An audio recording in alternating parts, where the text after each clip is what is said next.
선한 사람 TV를 애청하고 계시는 국내에 계시는 성도 여러분 평안하십니까? 오늘 후회하는 이혼이라는 주제로 말씀드립니다. 부부로 일평생을 산다는 것은 기적 중 기적이지만은 그 결과로 두 가지 상태로 나타납니다. 하나는 은혜로 이혼하지 않고 평생을 해로한 것과 다른 하나는 날마다 다투며 평안할 날이 없는 삶을 살다가 이혼한 것입니다. 행복하게 산 가정은 예수 그리스도를 신앙하고 가정 예배를 드리며 섬김과 사랑으로 살았기 때문이며, 이혼한 가정은 불신앙의 가정이며 이기주의, 자기 중심주의와 폭력으로 군림하는 자세로 살면서 자신의 뜻대로 되지 않으면 가족에게 책임을 떠넘기며 살았기 때문입니다. 이혼하는 가정은 서로 간에 살아온 문화가 달랐고 판단 기준이 달랐고 가치관이 다르며 윤리 도덕의 기준도 달랐습니다. 나아가 성격도 완전히 다르고 심지어 종교도 달랐기 때문입니다. 그러나 불신자들은 하나님의 은혜보다는 만사를 자기의 판단 기준에 맞추어 처신합니다. 삶의 패턴을 보면 결혼하여 아이를 낳아 24시간 곁을 떠나지 못하고 돌아보아야 하며, 성장하며 유치원에 보내고 또 초등학교에 입학시켜 6년을 돌보아야 하고, 중고등학교까지는 부모의 손길이 필요하기 때문에 항상 어버이가 있어야 했습니다. 이제 모두가 대학을 마치게 되면 직장생활을 하게 되고 결혼하여 살림을 나가게 됩니다. 그래야 남편도 은퇴를 하고 가정에 머무는 시간이 많아지므로 지극히 작은 분야의 일에 신경을 곤두세우고 간섭과 잔소리를 하여 부부간에 언쟁과 큰소리까지 나게 되어 의견 대립도 자주 하게 됩니다. 어떤 부부가 결혼생활 20년이 지나는 때에 합의 이혼을 하게 됩니다. 앞에서 말한 대로 결혼생활을 하면서 성질대로 결행하지 못한 것뿐이지 참아왔는데, 이제는 더 이상 함께 살 수 없다고 판단하여 피차 합의 이혼을 하게 된 것입니다. 성격이 전혀 달랐다는 것 단 하나, 이것 때문에 아이들이 어려서 지금까지 참은 것뿐이었고, 이제는 진절머리가 나는 싸움에 종지부를 찍고 노년을 자유롭게 살기 위하여 이혼을 결정한 것입니다. 두 사람은 이혼 절차를 밟고 구청을 빠져 나오면서 남자가 같이 저녁을 먹자고 제안하였습니다. 여자는 이혼하여도 서로 간에 철천지 원수가 아니고 어제까지 먹었던 밥을 오늘이라고 같이 못 먹을 이유가 없다는 생각에 같이 먹기로 했습니다. 식당에서 밥을 먹기 시작하자 종업원이 생선구이 한 접시를 가지고 왔습니다. 남자는 바로 생선 한 점을 여자에게 주면서 먹어, 당신이 제일 좋아하는 거잖아. 뜻밖의 여자는 눈시울을 붉히며 말했습니다. 당신은 항상 이래. 항상 자기가 옳고 너무 가부장적이야. 항상 자기 혼자 결정하고 다른 사람 기분은 생각도 안 하지. 결혼생활 20년이나 되었는데도 내가 제일 싫어하는 것이 생선이라는 것을 몰라? 남자가 말하기를, 당신은 항상 당신을 생각하는 내 마음을 몰라줘. 나는 언제나 어떻게 하면 당신을 기쁘게 할 수 있을까 생각한단 말이야. 항상 당신에게 제일 좋은 것을 주고 싶었어. 알아? 내가 제일 좋아하는 게 생선 탕수야 라며 목이 메었습니다. 이처럼 서로를 뜨겁게 사랑하던 두 사람은 서로의 문제를 이해하기에 인색하여 헤어졌습니다. 사랑이 문제일까 아니면 결혼이 문제일까? 두 사람은 밥을 먹고 난 뒤 여자는 동쪽으로 남자는 서쪽으로 각자의 길로 갔습니다. 그들은 서로 후회하게 될까봐 한 달 동안 서로 전화하지 않기로 약속했습니다. 남자가 두 정거장을 갔을 때 핸드폰이 울렸습니다. 여자의 전화였습니다. 그는 망설이다 전화를 받지 않았습니다. 남자는 집에 돌아와 밤새워 뒤척이며 잠을 이루지 못했습니다. 폐부 깊숙이 통증이 밀려와 괴롭혔습니다. 남자는 계속하여 고민을 하다가 결국 괴로움을 삼키고 약속을 깨고 이혼한 아내에게 전화를 걸었습니다. 남자는 내가 얼마나 후회하고 있는지를 말하고 싶었습니다. 하지만 아내는 전화를 받지 않았습니다. 다시 몇 번이나 했더니 상대방이 전화를 받았습니다. 그런데 들려오는 음성은 어떤 낯선 남자의 목소리였습니다. 여보세요? 남자는 마음이 무너지는 것 같았습니다. 울음소리를 내지 않으려고 전화를 끊으려 하는데 그 낯선 남자가 말하기를 실례합니다. 이 여자분의 남편이십니까? 핸드폰에 남편이라 되어 있네요. 예, 제가 남편입니다만 누구세요? 남자의 말에 이상한 여운이 묻어났습니다. 여기로 빨리 오셔야 합니다. 부인께서 교통사고를 당하셔서 지금 응급처치 중입니다. 남자는 날벼락을 맞은 듯이 놀라 빨리 병원으로 달려갔습니다. 여자는 남자와 이혼하고 얼마 되지 않아 멍하니 건널목을 건너다가 차에 치인 것입니다. 그녀는 의식을 잃기 전에 남자에게 전화를 했지만 남자는 받지를 않았습니다. 의사 선생님, 아내가 어떻게 된 건가요? 제발 좀 살려주세요. 무릎을 꿇으라면 꿇겠습니다. 남자는 이렇게 말하며 의사 앞에 무릎을 꿇었습니다. 의사는 급히 남자를 일으켰습니다. 최선을 다하는 중입니다. 지금 수술 중인데 머리에 심한 충격을 받아 깨어난다 해도 식물인간이 될 가능성이 큽니다. 마음의 준비를 하셔야 합니다. 남자는 텅 빈 병원 복도에서 초조하게 왔다 갔다 하며 수술이 끝나기를 기다렸습니다. 만약 아내가 죽으면 나는 어쩌지? 어떻게 나를 용서할 수 있겠는가라고 생각했습니다. 응급실 불이 꺼지고 수술실에서 나온 의사들은 무거운 표정으로 남자에게 설명하기를 최선을 다했지만 아내분은 내일 아침을 넘기지 못할 것 같습니다. 들어와서 얼굴이나 보세요. 남자는 자신의 잘난 자존심 때문에 사랑하는 사람이 상처를 안고 죽게 됐다는 생각에 비통해하며 병실로 들어섰습니다. 침대에 누워있는 여자는 본래의 모습을 찾아볼 수 없을 만큼 눈과 입만 나온 채 얼굴이 온통 붕대로 감겨 있었습니다. 마음이 찢어지는 듯 했습니다. 남자는 침대 앞으로 다가가 말했습니다. 여보, 내가 늦었지? 말을 채 끝마치기도 전에 눈물이 쏟아졌습니다.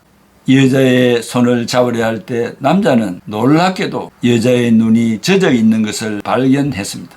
두 줄기 눈물이 붕대를 적셨습니다. 여자의 입술은 무언가를 말하고 싶은 것처럼 떨렸습니다. 남자는 급히 귀를 대고 세미한 소리를 들었습니다.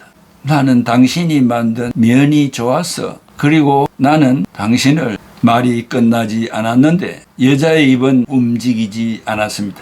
여자는 이제 이 세상 공기로 숨을 쉴 수 없게 되었습니다. 남자는 더는 자신의 감정을 억누르지 못하고 펑펑 울었습니다. 면? 아내가 아직도 그 면 요리를 기억하다니. 그는 긴 결혼 생활 동안 딱 한 번 아내가 아팠을 때 면 요리를 만들어 준 적이 있었습니다. 하지만 정말 맛이 없었습니다.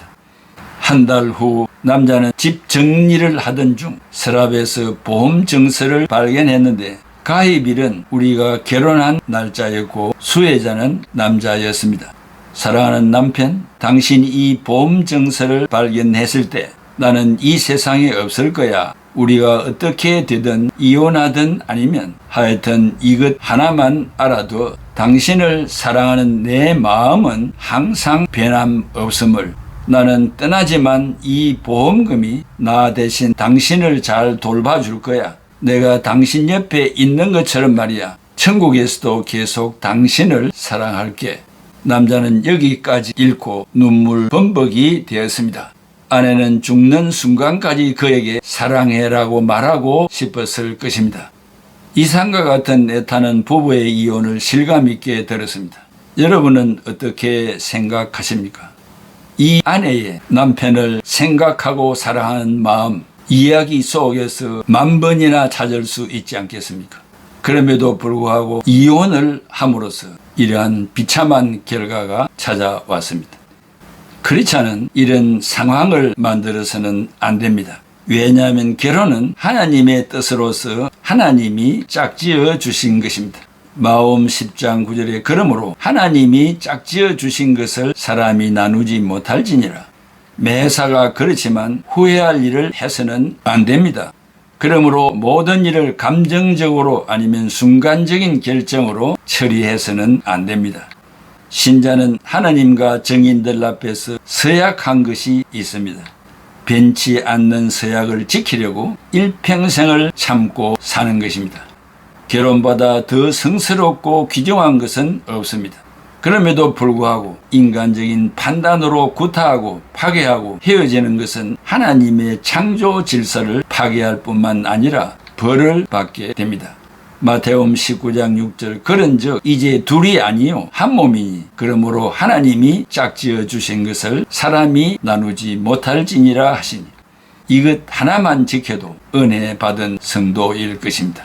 사랑하는 애청자 여러분, 오늘 이혼을 하고 단시간에 일어났던 그 비참한 환경을 여러분이 들었습니다. 왜 이런 일이 일어났을까요? 남자의 잘못된 판단, 결정, 그것이 이런 비참함을 초래하게 되었습니다. 그 책임을 져야 할 것입니다.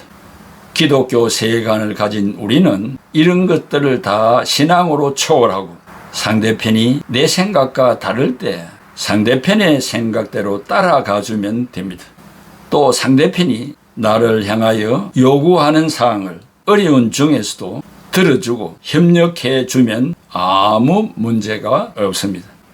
예수 그리스도가 우리를 위하여 자기 생명을 주신 같이 부부는 온갖 것을 하나로 뭉쳐서 네 것 내 것이 아니라 공동체의 것임을 알고 상호 협력하는 믿음의 부부인 것을 늘 기억하시기를 바라고 주님이 부르시는 그날까지 서로 사랑하며 서로 존경하며 서로 우애하는 부부가 되시기를 예수 그리스도의 이름으로 기원합니다. 기도하겠습니다. 고마우신 아버지 하나님, 은혜와 사랑을 감사합니다. 오늘 불행한 이혼을 당한 한 가정의 신뢰를 들었습니다. 이렇게 비참한 결과를 우리가 들어사오니 이 세상에서 일어나는 희비가 엇갈리는 사건 앞에서 서로 나누어지는 이러한 끔찍한 사건이 일어나지 않도록 우리에게 성령 충만을 허락해 주시고 어떠한 일이 있어도 포용하며 사랑하며 용서하며 이끌어주는 상부상조하는 부부가 되게 하시고 이러한 모습을 본 우리의 자녀들도 대대손손 이혼이라는 이러한 역사가 일어나지 않도록 축복하여 주시기를 바랍니다. 우리 한국교회에서 일어나고 있는 이런 비참한 문제들을 하나님이 간섭하시고 성령으로 이끌어 주셔서 행복한 가정 생활과 교회 생활, 사회 생활을 할 수 있도록 은혜 더하여 주시옵소서. 예수 그리스도의 이름으로 기도하옵나이다. 아멘. 내가 누려왔던 모든 것들이 내가 지나왔던 모든 시간이 내가 걸어왔던 모든 순간이 당연한 것 아니라 은혜였어. 아침 해가 뜨고 저녁에 노을 봄의 꽃향기와 가을의 열매 변하는 계절의 모든 순간이 당연한 것 아니라 은혜였어. 모든 것이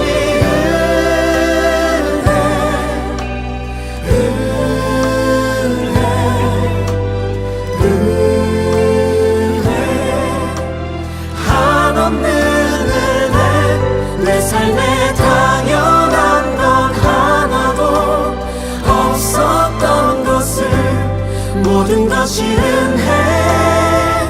은혜였소.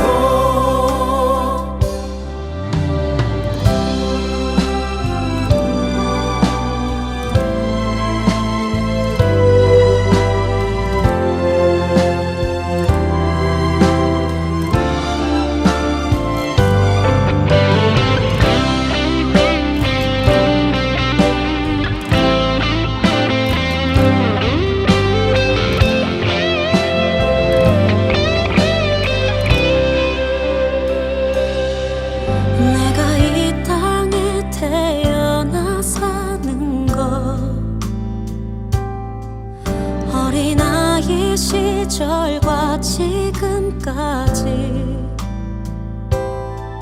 숨을 쉬며 살며 꿈을 꾸는 삶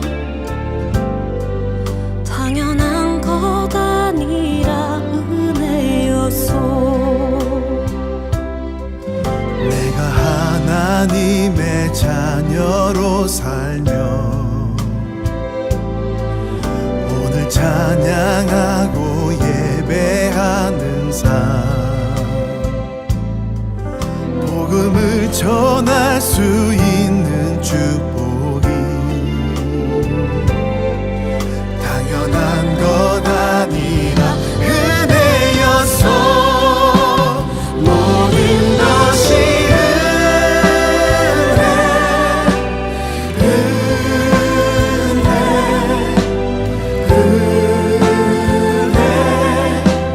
한없는 은혜.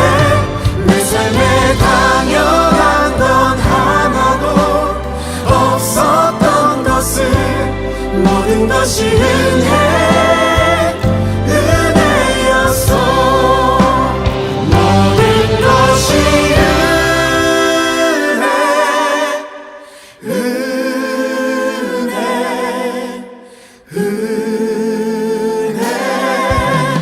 한없는 은혜. 내 삶에 당연한 건 하나도 없었던 것을 모든 것이 은혜.